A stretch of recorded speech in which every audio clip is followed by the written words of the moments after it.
Žinai ką, Bobi? Ką pasakysi, Robi? Pabodo man čia sėdėti, kortom žaisti.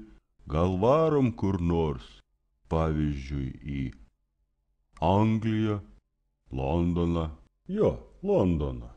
Jo, bet mes angliškai nemokam. Kaip mes ten susikalbėsim? Aš tai moku. Na tai tada varom į Londoną. Bet ar suspėsim mes į lėktuvą? Kiek čia tų dabar valandų? Jau po 12, tai klausyk, teks automobiliu važiuoti, nespėsim į lėktuvą. Ir vėl pralošiau. Varom geriau į Londoną.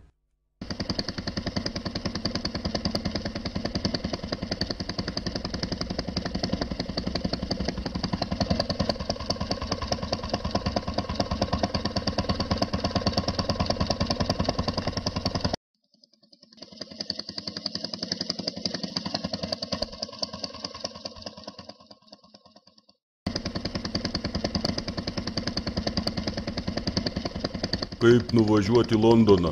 Tiesiai. O, supratau.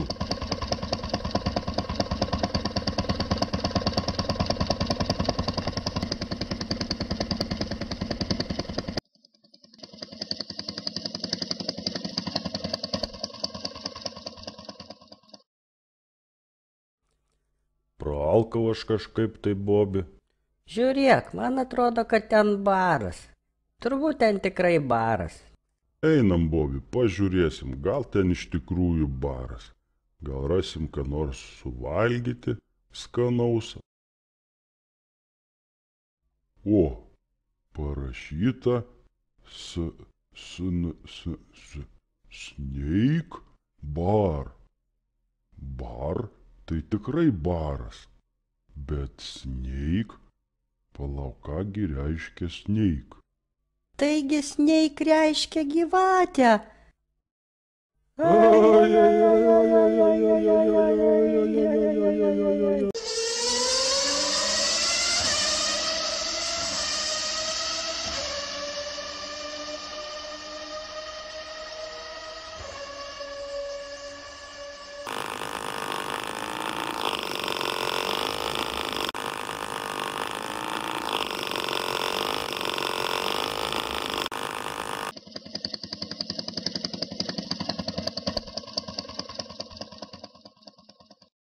Jeigu Robis ir Bobis būtų mokėję taisyklingai perskaityti anglišką užrašą, nebūtų supainioję žodžių snake – gyvatė ir snack – užkandis.